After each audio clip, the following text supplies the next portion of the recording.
Hey guys, it's me. I am back, y'all. It took me a little minute. It's okay though, because we back in action. So what's up? And as y'all can see, I will be showing you guys how I finger detangle my hair. So I actually hear from a lot of different texture girls, you guys, that they feel like finger detangling isn't feasible or that it won't work for their hair, whether it be that their hair is too coarse or what. But I actually learned about finger detangling from a girl who was 4C, and so I think that it can be done. And I think that it can be done well and without, using too much energy, taking too much out of you. So I think that's just the way you got to do it. So first off, y'all saw I put on a glove. For those who don't know, I am a nail tech. And the last thing that we want is my nails causing breakage in my hair, but also we don't want my nails to get messed up either. So I put a glove on, and now I'm starting by showing you all the state of my hair. It's all crusty, dusty. Y'all know how it be. It probably been in that puff for who knows how long. Probably got stuff crawling out of it and everything. And so yeah, I'm just going to go in and begin to section my hair. This is something that most naturals already do. Y'all know it's just, we can't just go in and tackle our hair without, putting it in sections. It just works much better. And so I'm going to do only 4 sections. That's what I've been doing for a while, and it tends to work for me. So you can see me splitting my hair down the middle, and then I'm going to put one half up and then split that other half into 2. And so, of course, now you guys can split your hair into however many sections you feel is necessary. It's really up to you and what works best, the best way that you can manage your hair. You should section it into however many sections as possible. So, you guys, there's one single most important factor to finger detangling, and that is moisture. Moisture, but even more specifically, slip. And if you've heard that term being thrown around, it's because it's super important when detangling, either with your fingers or with a comb. So you get that by using product. I'm using conditioner, and basically what slip does is that it just makes your hair slippery. It's kind of self-explanatory, but can you imagine though, when you're detangling your hair, you don't want to do it dry. You want to use slip, and you want to have something with a lot of moisture so that your hair can be more easily separated through tangles. And so before I actually apply conditioner, I apply a whole bunch of warm water to my hair. Water plus conditioner makes for a great combination, you guys. When you're detangling, it's probably going to give you the optimum slip, you know what I'm saying? Kind of make your hair kind of glide through your fingers and ultimately glide through tangles. So there's also a way, you guys, in which I specifically go in to start detangling my hair. So the method kind of is like, I guess I'll explain it in 2 steps. You guys don't want to go in and just start raking your hair, right?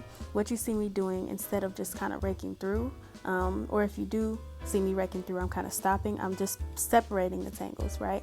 So you want to separate the tangles kind of using both hands instead of raking through them. You don't want to try and pry through, right? Because that's what a comb does. And what we don't want to do is rake through like a comb does and end up breaking our hair off, because even though a comb works to get the knots out, what you're doing is you're pulling out also hair that's attached to your scalp instead of just the knot itself. Most of the time when we actually have knots, you guys, it's not composed of hair that's actually still attached to our scalp, but instead it's composed of shedded hair, meaning you have like a ball of mostly shedded hair that is also attached to some of the strands that is still connected to your scalp. And what finger detangling will do, like if you take this step that I was just talking about and you actually pull them apart, a lot of times you'll find that you can separate the strands that are still attached to your scalp. And then once you do that, the shedded hair, once you pull out those strands that are still attached, you'll find that that ball of shedded hair just kind of comes out on its own, because you kind of released it from the entanglement. Entanglement. You kind of release it of the entanglement of the actual strands that are still growing from your scalp, which is what you want to do, as opposed to prying through those knots, which means that you'll probably have to break the strands that you still have attached to your head in order to get that knot out. And so after that, after you go in and separate the big tangles, then you'll probably be able to rake through your hair. And at which point you saw me do that, I started raking through with my fingers in a similar fashion as a comb. And once I did come across, any tangles, I would still stop and separate them in the way that I was describing. Once you can rake through your hair without stopping, you don't come across any more big tangles. Once you can do that with your fingers, then you see me going in with a brush, and that is the last kind of method of detangling that I do before I twist my hair up and put it away. So yeah, the brush, you kind of want to use something like a brush like the one that I'm using, paddle brush, because you kind of want to make sure that you're catching all the small tangles that a lot of times like a wide tooth comb won't catch, or especially our fingers won't catch, because those are important too. That's where you'll see sometimes you get a lot of small knots, a lot of single strand knots, because those knots easily pass through the teeth of a big comb like the ones that we all grew up using, which is fine, but those knots are very important to get out. And so if you really want to get a good detangling, you probably want to follow up with a comb of some type, or even better, a paddle brush. And so yeah, then you see me twisting my hair up. Y'all know that's something that we like to do too, to make sure that we keep our hair out of the way and so that it doesn't get even more tangled after we just detangled it. And so yeah.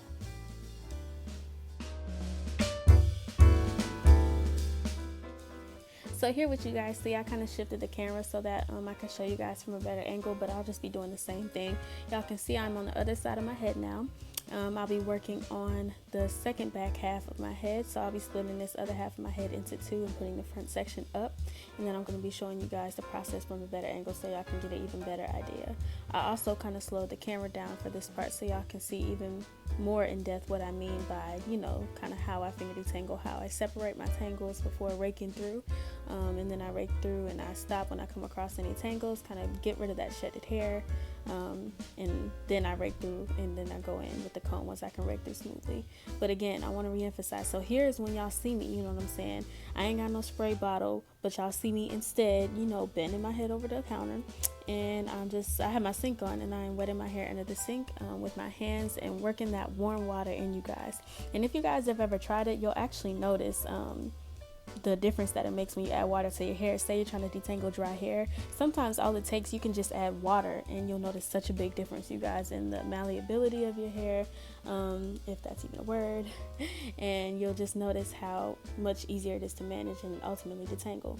And so yeah, again, this part is slowed down. Y'all will see here I'm saturating my hair with the conditioner and water mixture, and I'll just start going in and separating those strands that are attached to my head. As you can see here, I'm pulling them out from the tangles, and I'm not raking through, but instead I'm pulling out those strands that are currently growing from my scalp and pulling them away from the shedded hair that's kind of matted all up in our tresses, which is what most of the time is what create knots and tangles.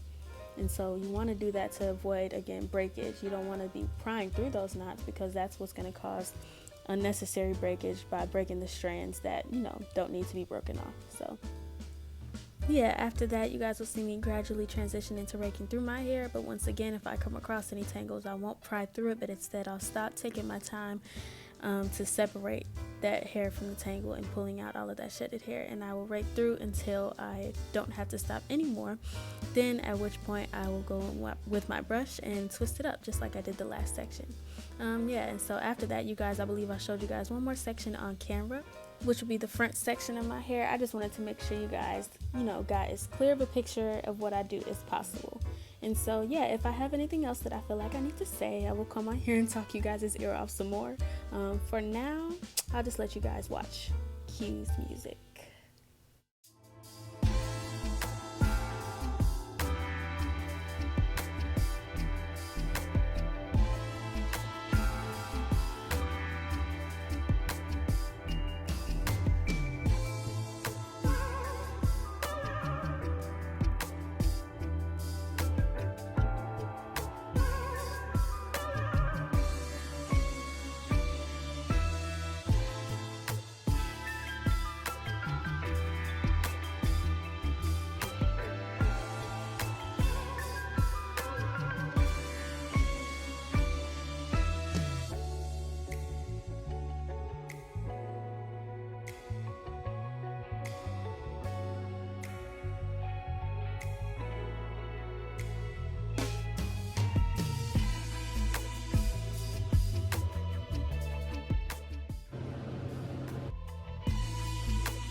And there's actually one more thing I wanted to show you guys. So if you don't know who Travell LeVar is, you guys should definitely look him up. He's a hairstylist and he has a YouTube channel. One thing he always says is you can really tell the condition of someone's hair at the shampoo bowl. So as you guys can see, y'all can see how my texture changes from my virgin hair, the hair closest to my roots, and my dyed hair. The hair at the ends, the dyed hair, takes way longer to bounce back. It takes my curls way longer to form. It's also significantly, probably just a tad bit thinner. And so yeah, if you guys just pay attention, you know, when your hair is wet, you know, you can honestly see many differences in your hair compared to when it's dry versus when it's wet. So Yeah, check him out. Shout out. Yeah. Still looks good though, period.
And yeah, y'all, so that's all it is to it, really. As y'all can see, I am putting a shower cap on my head, and so normally what I would do here is either rinse it out right after, letting it sit maybe for a little bit, but in this case, I was going to bed, so put the shower cap on, and I'm using a scrunchie to tie it up, because y'all know how I be when it get a little loose, so we just gonna be a little ghetto, you know, use a hair tie to fix that, bada bing, bada boom.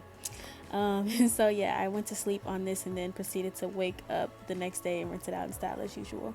I hope that this was informative, enjoyable, and if so, you know, just go ahead and subscribe and give me a like, you know, because it's easy. Why not? I hope that y'all liked it, and if it was those things, I hope that you guys come back to watch some more of my next videos. Thank you guys so much.